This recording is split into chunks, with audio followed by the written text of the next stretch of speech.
Okay, we'll bring up Coach O'Regan of the JMU women's basketball. The Dukes last year finishing under Coach O'Regan for the first time as the head coach of the Dukes with a record of 26-9.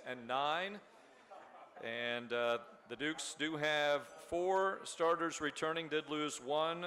Letter winners returning 7, 3 starters when you look back as an injured starter from 2015 and 16. And the Dukes have been picked to win the CA title once again here in 2017-18. Without further delay, let's bring up Coach O'Regan. Coach.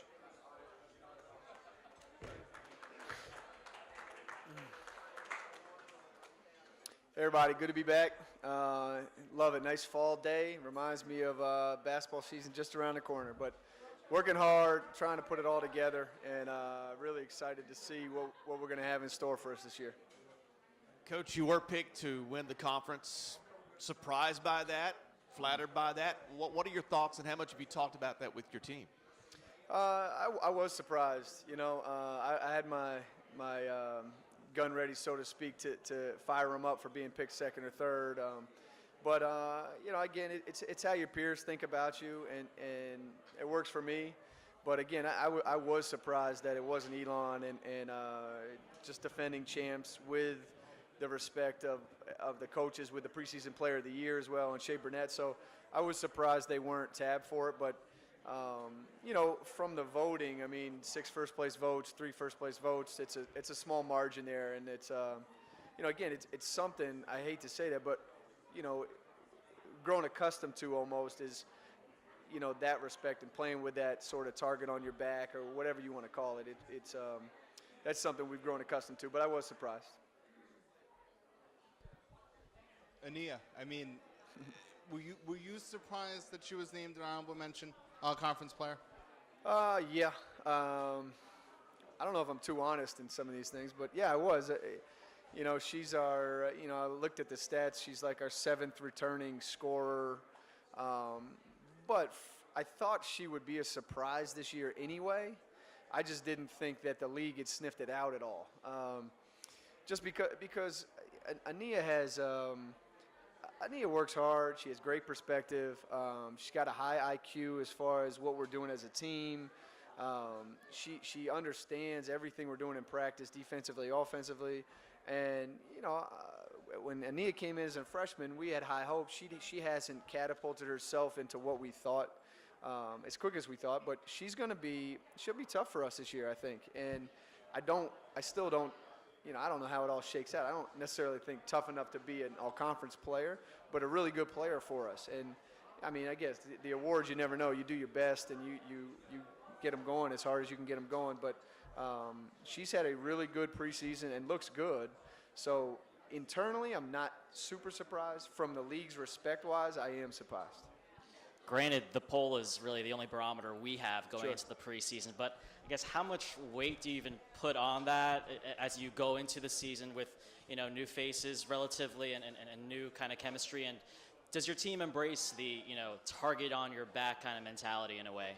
Yeah, it's not, honestly, it's not something I'm talking about a lot because we have our own challenges right now. And, you know, I think people are going to talk a little bit more about the departure of Precious more than the number 1 pick. Because, again, I'm with you. It's just I mean, they send out a sheet of paper and they say, what do you think? And you base it on, you know, I love the 4 returning starters. It's like, yeah, but there was 1 starter in there that's pretty darn good. So, you know, for us, I won't reference that. I referenced it that day, basically like, hey, that's how your peers see you.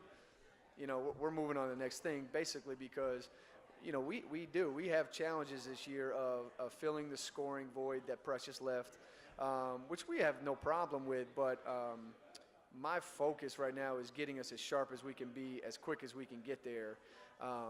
And we've got some good momentum going in practice, but that's really my focus. The target on the back thing. You know, we're playing some pretty big schools early that we're chasing, and my message to them is we didn't win the championship last year. There's no for me. There's no real target from my perspective. You know, from the poll, sure, but from my perspective, we're chasing our ring. You know, we're chasing that championship, and that's the sole goal of everything we're doing is each day really trying to have championship effort that day. being your second year starting here as coach. Does it feel a little different this year, and what do you feel like you kind of learned from last year? It feels completely different, very honestly. And just a comfort level with me as far as even this, you know what I mean? Everything has an extra level of comfort. But as far as the challenge of practice and pulling the team together, you feel the same pressure.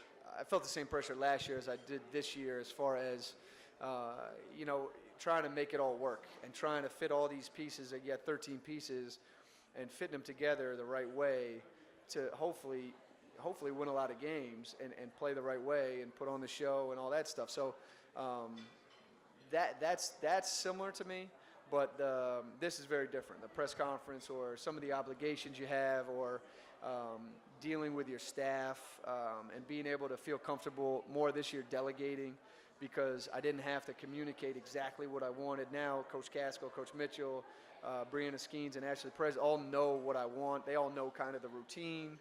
So that part's been a whole lot easier and a whole lot more comfortable. Getting after in practice is certainly the same challenge. I mean, that's that's the toughest part.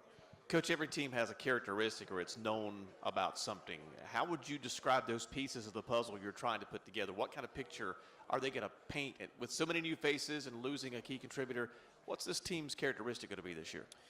You know what? I don't know. And we're working our way through that right now. What I've seen from them so far is a very close togetherness and, a high level of unity where, and certainly no offense to Precious Hall. Precious Hall is one of my favorite players of all time, but they're moving the ball quite a bit, and there's an element of, you might score that point, I'll score this one, but it's not, Precious got it up, and she did. She scored with the best of them, and that was her thing. But, sometimes you get caught watching Precious Hall go to work as a player. Now I'm expecting them all to move and pass, and so on the court, not just in the locker room, but on the court, a different sort of togetherness as far as the scoring piece, doing that part together. And I think they're all in the same boat. None of them, not one of them, was elected all-conference last year on the runner-up team in the conference. So they all have something to prove. Now, what will end up being? Are we a super tough team? Are we I don't know that part yet, and that's what that's kind of one of the things I like is watching that emerge. Are we a really, really good defensive team, which we've shown flashes of? Are we a really good balanced scoring team? And is that going to be our thing where you can't key in on one person? That part still remains to be seen, but you'll see the same passionate team and the same together team as you usually do. All right, game back to Aniyah for two quick questions. First of which is, how much do you think it's going to help her that she's not going to be your starting power forward this season? I don't know. I mean, Aniyah was always one like, hey, you're going to start me or you're going to bring me off the bench. It doesn't really matter to me. And that's kind of the attitude I love with her is that, I've thrown her all around in practice. I've thrown her with the white team some. I've thrown her starting on the purple team as the 3. I've started her on the purple team as the 4.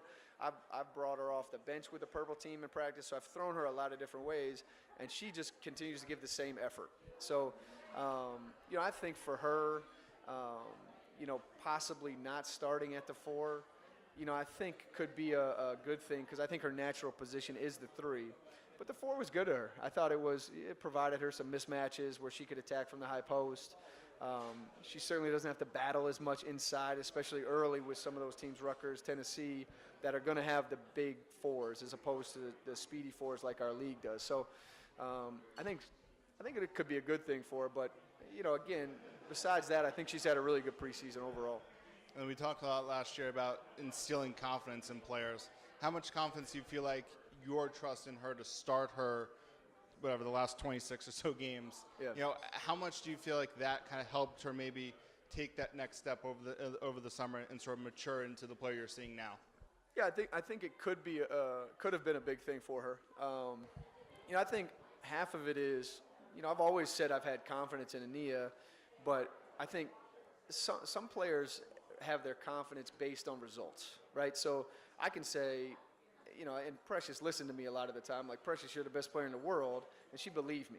There's some players that just regardless of whatever you tell them the ball's not going in, so I'm not confident. And I think for Aniyah, she saw that she could hang with all these teams, and she saw that she could change the momentum of a game with our traps. We're playing somebody at home, Hofstra at home, and we're coming out trapping the ball screen, and we're up 10-0. Okay, that for Aniyah breeds confidence for her, regardless of what I'm telling her. So I think, regardless of what I've said, for her to go through all that, I do think gives her a high level of confidence to know that she can start and she can be a big contributor. And now, all of a sudden, the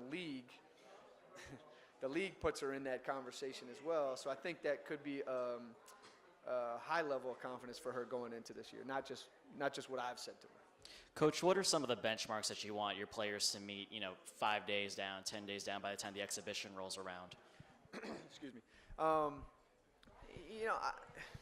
wouldn't say I have too many benchmarks. I have a daily benchmark.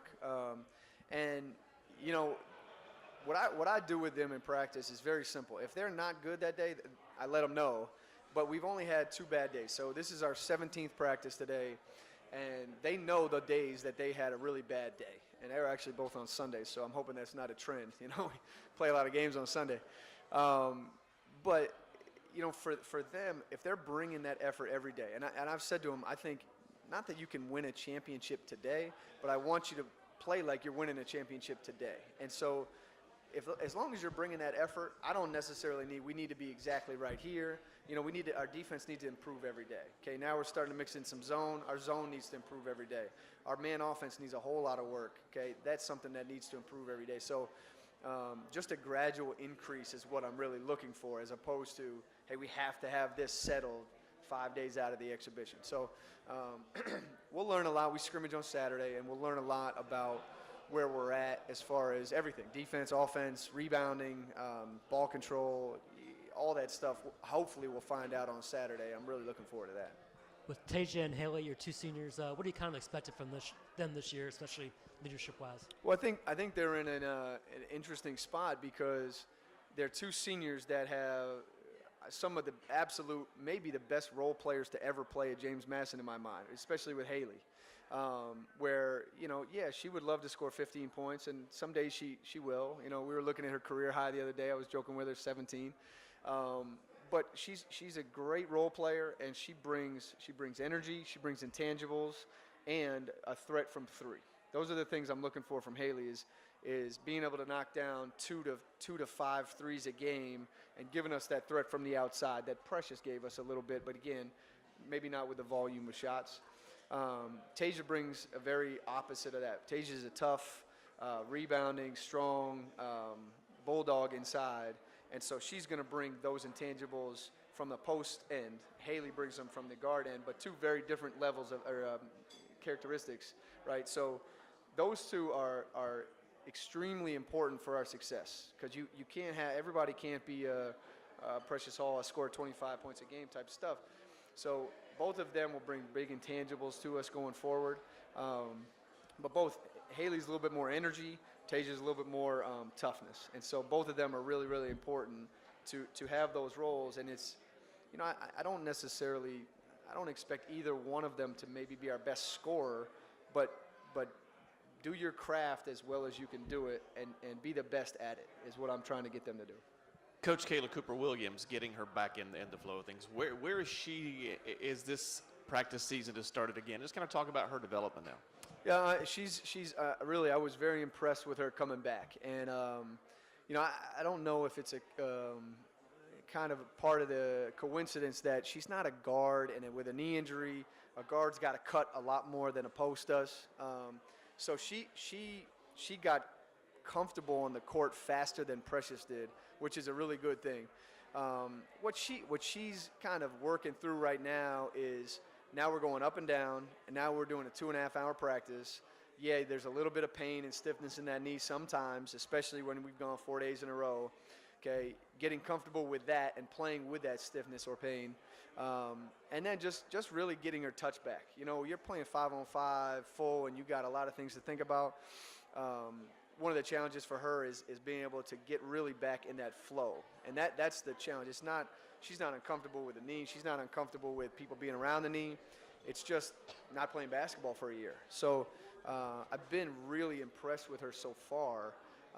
But again, I want her to go to the next level as far as, I want her, we do stats in practice. I want her coming out with a 12-point, 15-point practice most days. Just finishing the ball inside and being comfortable with her post moves. She's one of the best defenders, got to be in the league. I mean, the stuff she does on the perimeter, the stuff she does blocking shots. She got Jackie Benitez, our transfer, got introduced to her in the inter squad scrimmage the other day. It was one of my highlights so far. But she's done really well. I just want her to continue to build on it.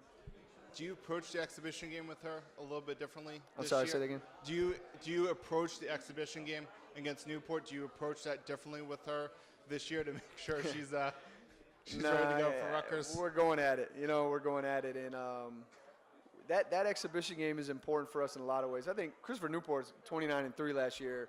Now, granted, they're Division III, but they're well-coached basketball team. So we need to make sure we're doing the things, all of them. 1 through 12, really, that can play. So she'll get out there, and hopefully she won't be nervous like something else is going to happen. She's just got to be able to relax and play. And then Kamiya, I mean, obviously Rookie of the Year last year and deservedly so, but very inconsistent towards the end of last year. It seemed like there were teams that were able to really just sort of knock her off her game. What sort of developments have you seen in her that's going to allow her maybe to be a little bit more consistent, throughout from November through March? Sure. No, that's the challenge for her this year is that, every scouting report last year had Precious on top of it, and they're going to put their best defender on Precious. Well, now any guard defender is going right to Kamiya. So that's the challenge for her, and embracing how aggressive she has to be looking for her shot. Now, not taking shots all the time, but looking for her shot. If she's looking for her shot, then it's going to create opportunities for others, and now she can pass. She might end up this year with over 10 assists in a game, and I fully expect it. She passes the ball really well, super athletic, and we're playing her some now at the point guard spot. So it's been interesting. It's been fun to watch her develop through that. But she really needs to embrace that I'm going to go score on you, and that kind of role. And so, her and Lexi both, to me, are the ones that I need to really embrace that role a little bit better than what they're doing right now. But, again, that's a daily chopping for me as far as keep plugging away at that so they can keep that aggressive mindset that they need to have for us to be successful. And then, I mean, looking at the stats from last year, I think Precious alone kind of cost you guys 2 percentage points in shooting percentage. And I know you don't necessarily have a problem with that, but do you feel like this team can maybe just shoot a little bit better because they're going to be less sort of maybe trusting you to sort of take some of the shots that Precious took last year? Maybe. Maybe. It's hard for me to speculate on that, but yeah, I mean, I let Precious throw it up as much as she could, and I told her to. And if she passed on a shot, I was lighting her up about it because that's what we needed that year. So I do think we'll have a little bit higher field goal percentage just partly because I don't think Kamiya or Lexi or Kayla or Haley are going to take sometimes. If Precious shot 22 times, I bet you 3 or 4 of them were bad shots, kind of like heat check shots. So I don't think you're going to get that from Haley or Kamiya. I think they're going to be like Kamiya's shooting 51% last year, if I'm not mistaken. So it's maybe our efficiency is a little bit better, but I don't know how that's going to affect. Do we not have the explosiveness of Precious hitting 4 threes in a row? That kind of remains to be seen for me. So hard to speculate. I'll leave you with that. And then non-conference schedule. I mean, Rutgers and Tennessee in the first 6 days of the season. What do you hope to learn about this team with such a tough start to the season? I think we'll be ready physically. I think we'll be ready. Our offense, our defense. Okay. The thing that I want to make sure we have is that kind of killer instinct to go win those games. Like I'm not playing those games just to pat ourselves on the back and let's hang with. Like we're trying to go win those games, and that's the mentality that Precious had, and we have. Tasia has, Haley has. So I want to make sure we have that killer instinct that when we're up 4 with 4 minutes to go with Rutgers, I want to close that thing out, and I really want that to be something that we do this year where I think if you can have that and develop that, you don't have some of the slip-ups we ended up with last year. But yeah, I think it's a great experience. I think it's you know, I think going out to Tennessee for Game 3, which I think is their second game, if I'm not mistaken. I think they play one at home right before us. Great, let's go. This is what I did this for, is so we can be challenged, you know, and prove that we're ready to play with all these people. Thank you, Coach O'Regan. Again, the Dukes open up at home on Friday, the 10th of November, part of a doubleheader. The men play 5 o'clock against Bridgewater, followed by the women against Rutgers at 7:30. Dukes are also at home on Sunday against Wagner. That's a 2 o'clock ball game. Thank you, guys. Thanks, Coach O'Regan, and good luck this season. Again, he'll be joined